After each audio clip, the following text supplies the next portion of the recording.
I want to know, how do I really pierce through that veil so that I'm not perceiving myself, as awareness through the mind, through any form of filter, through any concept, however subtle it may be.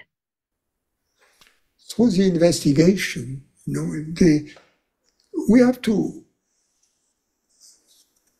we need a clear understanding of the nature of the investigation, the Atma Vichara.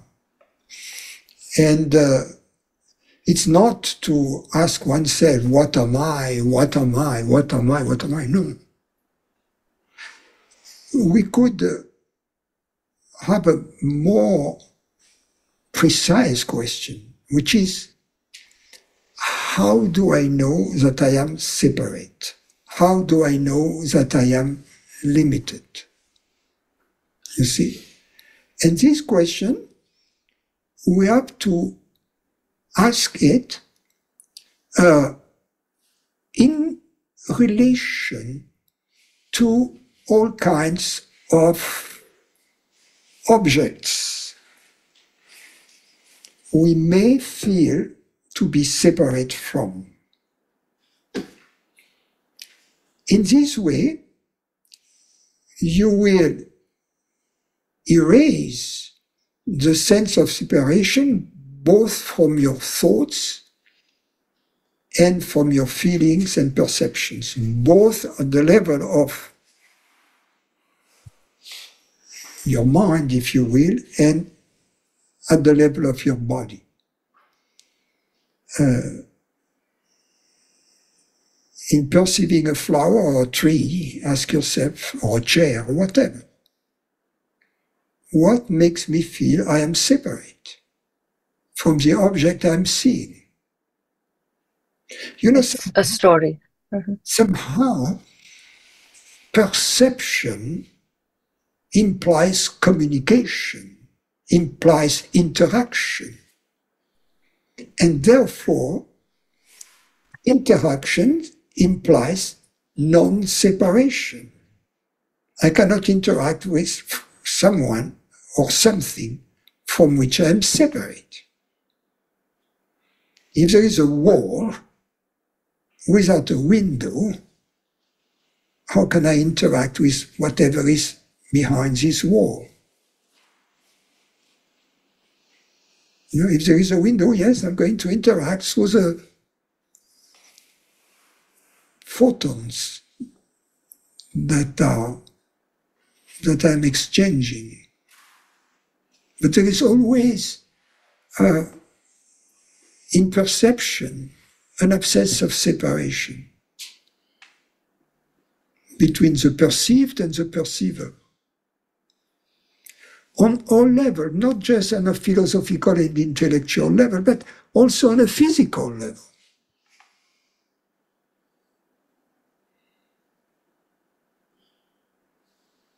Even if that which perceives is this body is interacting with the rest of the universe, to which it belongs, and of which it shares the reality.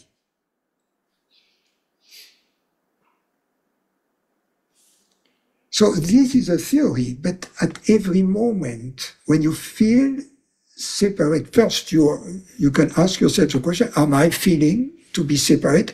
I am believing to be separate? If the answer is yes, investigate. Okay, what's the evidence? What makes me think that way? What makes me feel that way? So then the investigation is not stuck. The investigation is always on, always active, always purposeful, because it is always directly related to your experience. It is not something that you need to conduct all the time in a continuous fashion. Only when you realize, you notice, I feel separate. Only in these moments. And that will change your life. Whereas if I ask, what am I, I may hit a wall.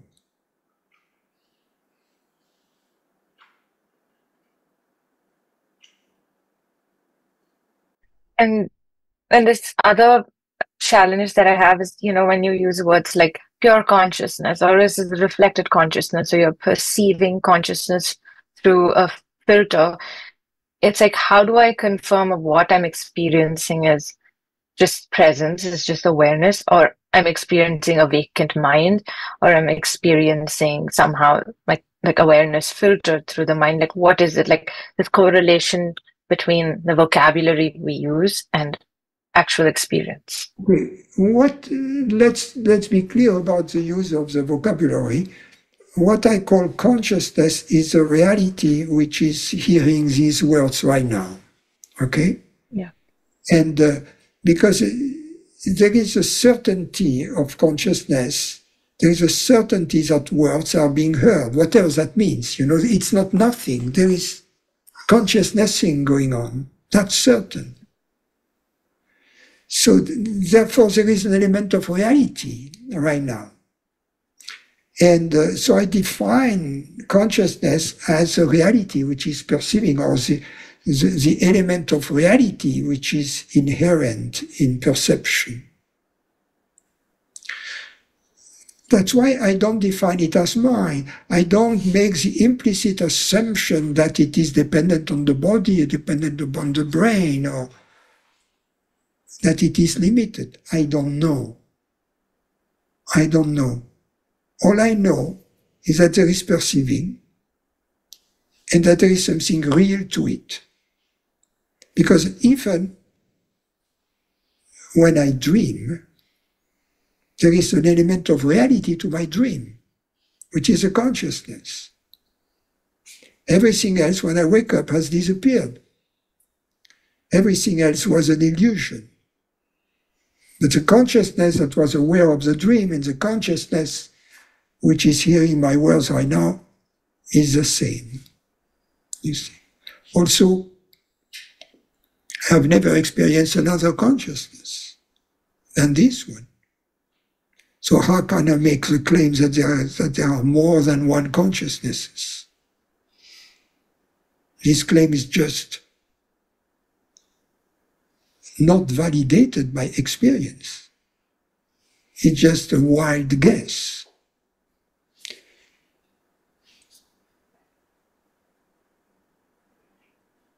So why not be open to the possibility that there is only one consciousness?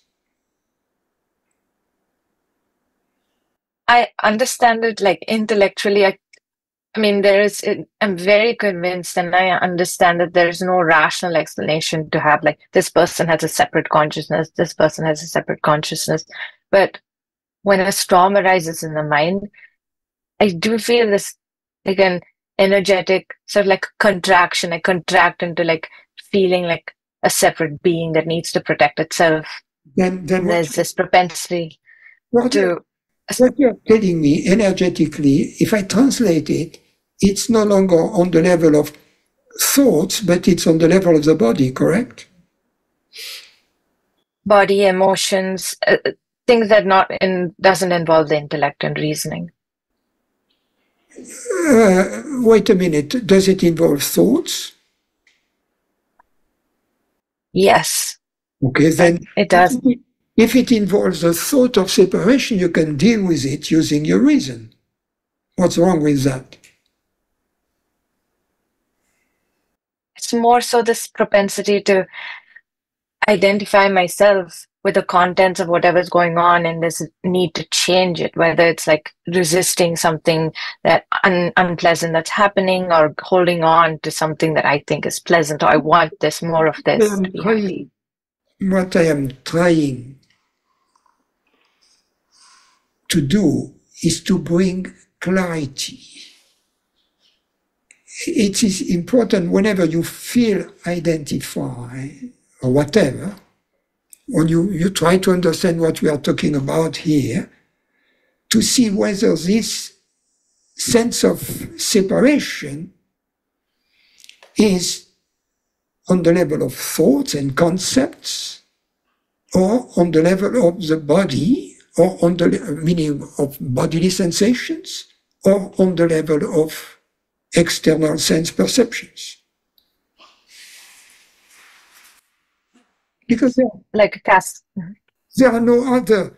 At every moment, right, we experience thoughts, bodily sensations, or external sense perceptions, what we see, what we hear, what we taste, whatever, right? All of that, we can call that perceptions or mentations, right? Yes. So whenever, because the tendency is to say, okay, that it's very nice on the level of thought, I get it. But there is another level where it's a problem. So first, make sure that you get it on the level of thought. Because then, when I ask the question, is ignorance on the level of thought, you say no. You have to say no. But if you say, it's not clear. So you need clarity on the level of thought. And in the same way, you need clarity on the level of bodily sensations and sense perceptions. So a good way is not to allow these two levels to continuously play ping pong with each other. You see? You have to cut here, look on top, look at the bottom, bring clarity on the top, bring clarity on the bottom. Stop the ping pong. Because it's like you are trying to catch ignorance, right? And if you are trying to catch it here, whoop, it's there. Then you go there, whoop, it's here. Exactly. So create a separation between two and say, okay, let's look here. In other words, on the level of concepts, can I be certain to be a separate consciousness? And the answer will be no. And then you go on the level of bodily sensations and feelings. What makes me feel that I consciousness, the perceiver of these perceptions, is separate? For instance, if I look at a tree in front, right? Yeah. What makes me feel that I'm here and not there? I am not challenging that your body is here and the tree is there. But I, as consciousness, what makes me feel that I am here and not there? What makes me feel that I am here in this body in the first place? You see? Because my experience is not that I, consciousness, appear in the body. My experience is that the body and the world appear in me, right? Yeah. So Yes. what makes me feel opposite to my experience, you see? Yeah. So the question is, I don't know where I am, If I don't know where I am, I am at the right place. The wrong place is when I know where I am. See? So, and if you feel, okay, there is something that makes me feel separate from the tree. If you investigate, you will see that there is some kind of bodily sensation that makes you feel I am this, a bodily sensation here, or somewhere else. That creates this sense of separation, but when you look at it, when you look at the sense of separation, you realize that it is simply one more perception appearing in consciousness. Yes. Which doesn't separate you from anything. You see? Yeah. So it's important to investigate in this way. Because in this way, you reach certainties. And once you need to revisit the issue again and again and again. But then, at some point, it gets clear, it gets crystallized, it gets clear. And what gets clear is, I don't know. And when I don't know, I am free. You see, that's the beauty of it. That's the threshold I need to reach. This not knowing where I am, what I am. If I don't know where I am, if I don't know what I I am at the right place. Because who cares? What am I?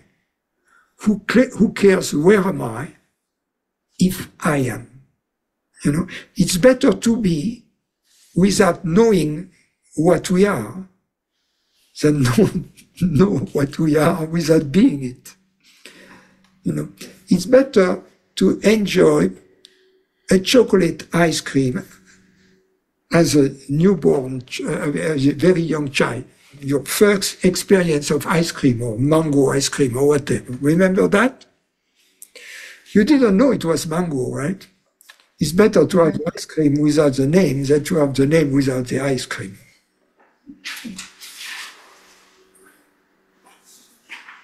Yeah. Yeah, but when you say that, yeah, it becomes another concept. Like when you determine, oh, I am consciousness, that becomes another concept, another story, another label, Yeah, another but way to. this concept in turn appears in the consciousness which you are. Exactly.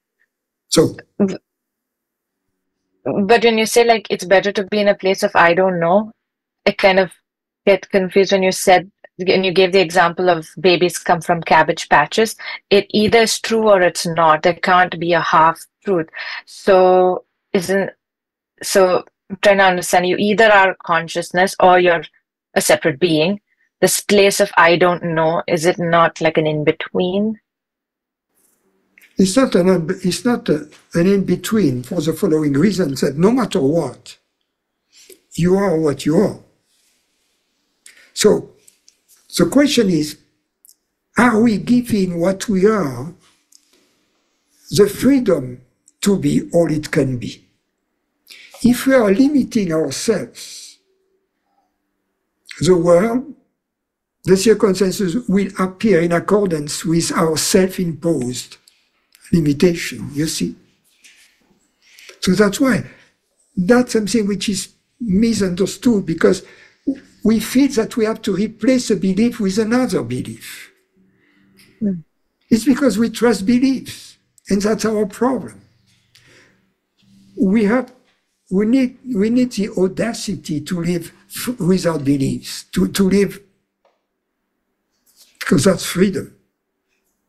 To be what we are, no matter what it is. We are what we are. And in this being what we are, this certainty emerges and takes its full flavor, if you will, its full perfume.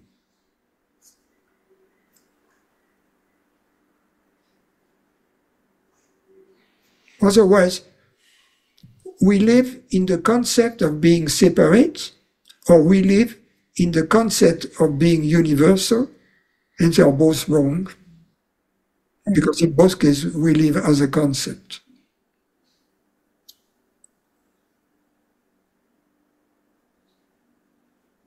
Yeah, It is, thank you. So, yeah, it is ignorance. We want safety only from the vantage point of ignorance, because yeah, we want safety in a belief. We want to be reassured. yeah, We seek safety in a concept.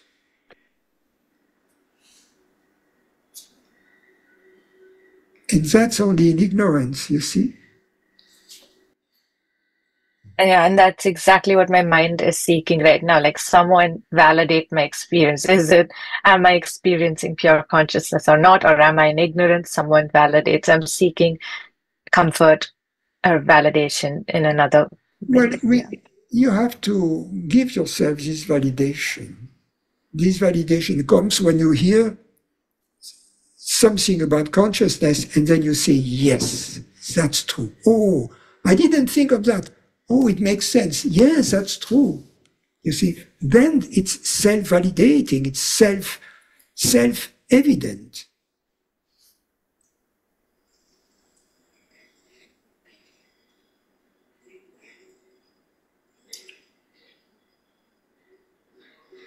Yeah. Thank you.